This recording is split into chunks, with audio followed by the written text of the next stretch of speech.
Okay, looking at chapter 27 here, key concepts and techniques for an aging workforce. So, older workers are one of the fastest growing subsets of the American workforce. Some of the older statistics suggest that 1 in 5 American workers is older than 65 years of age, and it's predicted that between 2014 and 2024, the number of workers 55 years and older will grow by 19.8%, with much of that growth made up of people over the age of 65. As the baby boom generation continues to age, the number of 65 to 75-year-olds in the labor force is projected to increase more than workers in other age groups, and workers 75 and older are expected to have the fastest growth of all. The Social Security Administration projects that by 2080, 23% of the total population will be age 65 or older, while the general working age population will shrink to 54%. Consequently, the Social Security system is experiencing a declining worker to beneficiary ratio, which will fall from 3.3 to 2.1 by 2040. As employers draw human capital from the general population and as the population ages, so does the workforce. The aging population is likely to result in an increasing number of people with disabilities in the workforce who may have difficulty with work performance and staying employed.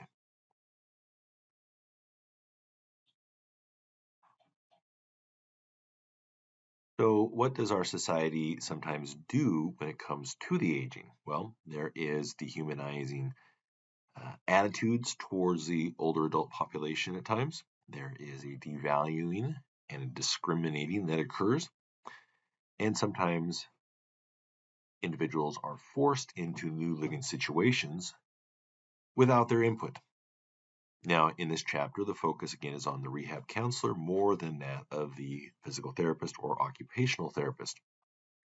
Of interest to us are persons who are successful at aging. They have the following kind of characteristics: a more integrative experience that includes acceptance of the past, a way to resolve conflicts, and a reconciliation of reality with the ideal self than persons who utilize escape and obsessive reminiscence of the past. Now, older workers are more likely than younger people to be adapting to the effects of sensory loss, to see themselves as being closer to death, to have a loss of role models for social demands they encounter, to experience significant loss of cohort groups, long-term friendships and family members, the experience of role changes or many role changes, role reversals, and alterations in role expectations, changes in social support, and experience changes in the perception of time. Now, counselors can assist with the adjustments to these situations. What about for functional assessment of older adults? And when I talk about function, I'm not talking about here in the vocational counselor side of things. What I'm more curious about is how do we evaluate general health? Of course, there's going to be the traditional rehab side of things. That will likely, hopefully, always be there, where physical therapy services will be around. And I'm going to imagine that there will be individuals who will have that total knee replacement and take 2 or 3 weeks off and get back to work and try to manage as best as they can, while also at the same time doing their continued rehabilitation. Or individuals that maybe have had a minor stroke, something that has caused some residual weakness, maybe hasn't had a big impact on lower extremity function, but maybe it has affected their upper extremity. And so how does the occupational therapist work with that individual to bring about improvements in their occupations of everyday life?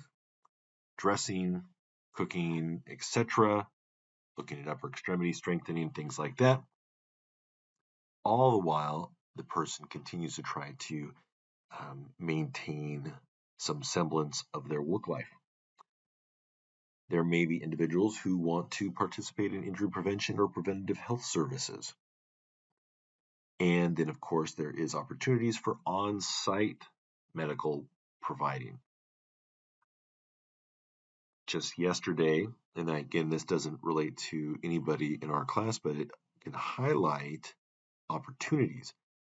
Yesterday, I was meeting up with a former PhD student that I was part of his dissertation. He works for USA Fencing. There's a fencing competition going on in Portland. So he was here as an athletic trainer providing those services. There's also on the medical team chiropractors, and one of the chiropractors works at an Apple facility in California. So that person's job is to provide treatment to people at a work site. One of my per diem positions for Concentra, I provide, or I have provided, on-site evaluation and treatment for people for a major uh, clothing store, so at their distribution site. So those are potential models that are out there. And there are other examples. Daimler Trucks in Portland, they've had PTs that have worked on site doing stuff like that. Frito-Lay has had physical therapists on site, and you could potentially then be available to work with that older worker to manage those things that are quote unquote minor but can become major over time.